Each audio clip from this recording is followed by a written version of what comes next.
Goes back his time. Gentlelady from Minnesota is recognized. Thank you, Mr. Speaker. And I just want to remind the ranking member that November brought us a House Republican majority, a Senate Republican majority, and President-elect Donald Trump. And we have work to do, and we are going to move forward. But before we do, I just want to, in response to the ranking member, I wanted to clear up a few things that he's been complaining about. The 118th Congress had numerous challenges, but that doesn't diminish the work that was accomplished to broaden the voices from the highest ranking to the rank and file by loosening a number of holdover provisions from the previous majority, enabling then Speaker Pelosi to maintain a vice-like grip over the House. In addition, it is important to highlight that the 118th Congress considered 83 structured rules, a 40% increase from the Democrat-controlled 117th Congress. For closed rules, more context is needed, as over a third of those closed rules were because no amendments were offered, making the rules closed by definition. Also, when it comes to amendments, while the minority may want to highlight the number... I'm sorry, you interrupted? I asked, would you yield? No. Okay. I'm finishing my closing. Time. She may resume. Thank you. When it comes to the amendments, while the minority may want to highlight the number of blocked amendments, this does not take into account amendments that were not eligible for consideration because of the points of order that lay against them.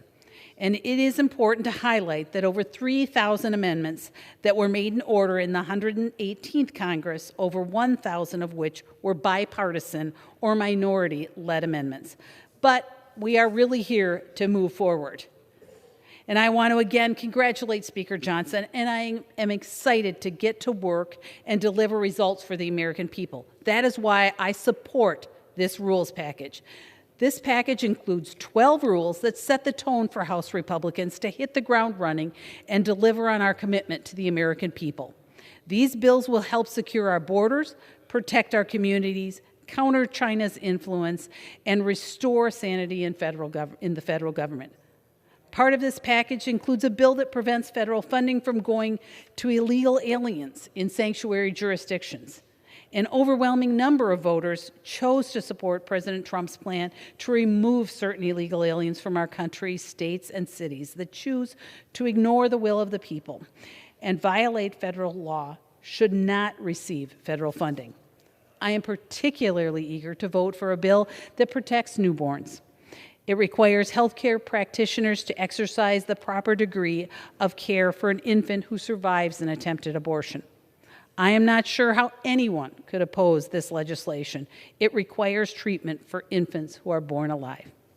In addition, this rule contains a bill to protect women in sports and a bill to require proof of citizenship to register to vote in federal elections, things that the American people have sent us here to do. For too long, Democrats have been pushing a woke agenda and that frankly benefits criminals more than our own citizens. These bills are common sense, and they are what the American people voted for. This rules package will help us move swiftly to deliver on our promise to the American people and help President Trump with his American First agenda. I look forward to voting for this rules package, and I look forward to our work ahead with Speaker Johnson, Senate Leader Thune, and President Trump. Mr. Speaker, I yield back the balance of my time, and I move the previous question on the resolution. Question is on.